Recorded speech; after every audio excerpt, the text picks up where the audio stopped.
Hi guys, welcome to Richard Cabile YouTube channel, and today ituturo ko sa inyo kung paano ba enable ang Big Emoji sa ating Messenger application. So ayun guys, mayroon kasi na yung mga hindi nagana yung Big Emoji sa kanilang Messenger application. So okay guys, tuturo ko ngayon kung paano ito enable. So okay guys, before tayo magsimula, i-click nyo lang ang subscribe button at ang bell para ma-notify kayo kapag may mga bago akong video. So, okay guys, let's start. Okay guys, punta lang kayo sa inyong Messenger application. So, okay guys, pili kayo ng isang i-chat. Halimbawa, 10 lang to guys. So, ayun guys, paano nga ba mag-chat ng Big Emoji? So, ayun guys, dito sa tutorial na to, tuturo ko kung papaano. So, okay. Clear muna natin siya. So, okay guys, dito sa keyboard, so click nyo itong emoji bilog na nandito sa baba. So, okay guys, tapos pili kayo ng emoji na gusto nyong i-chat.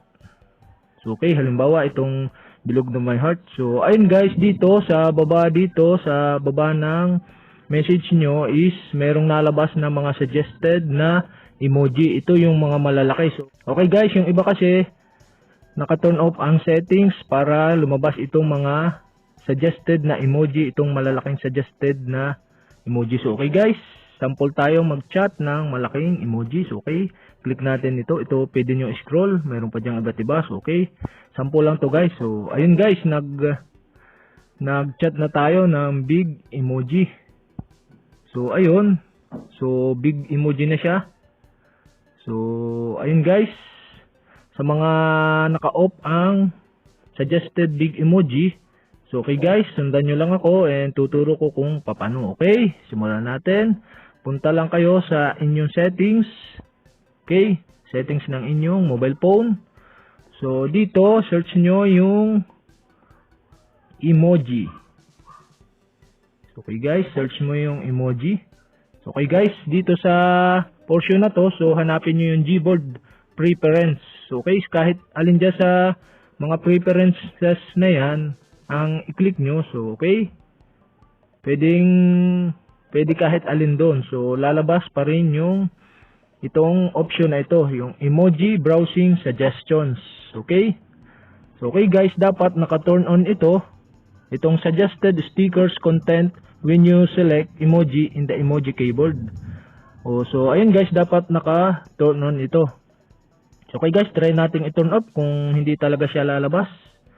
So, okay, punta tayo sa chat. So, okay guys, sample tayo ng emoji. So, okay, sample tayo ng smile emoji. So, ayun guys, walang suggested na Big Emoji. So, yun lang ang paraan para lumabas yung Big Emoji na pwede nating isend sa ating mga friend via Messenger. So, ayun guys, kailangan naka-turn on siya. So, i-turn on ulit natin. Okay guys, naka-turn on na. Tingnan natin kung may lalabas na suggested. So, okay guys, click uli yung emoji. Then, pili uli ng suggested na emoji. So, ayun guys, may lumabas na mga suggested na emoji. O, ayun guys, yun lang gagawin nyo. Search nyo sa settings. Then, type nyo yung emoji. Then, hanapin nyo yung preference. Then, emoji browsing suggestions. So, kailangan naka-turn on yan guys. So, ayun guys, sample ulit tayo. So, ayun, to make sure lang. So, okay. Guys, pili tayo dyan ng emoji na malaki. So, ayun guys, nakapag-send na ulit tayo ng Big Emoji dahil naka-turn on na sa ating settings. So, okay guys, yun lang. And sana nakatulong itong maliit na impormasyon para to sa inyo. So, okay. Okay guys, sa may mga katanungan dyan, mag-comment lang kayo below. And kapag nagustuhan nyo itong video na to, i-like nyo na rin. Then, kapag hindi ko pa kayo subscribers, mag-subscribe lang kayo sa aking YouTube channel. I-click nyo lang ang subscribe button at ang bell para ma-notify kayo kapag may mga bago akong video. So, okay guys, thank you for watching.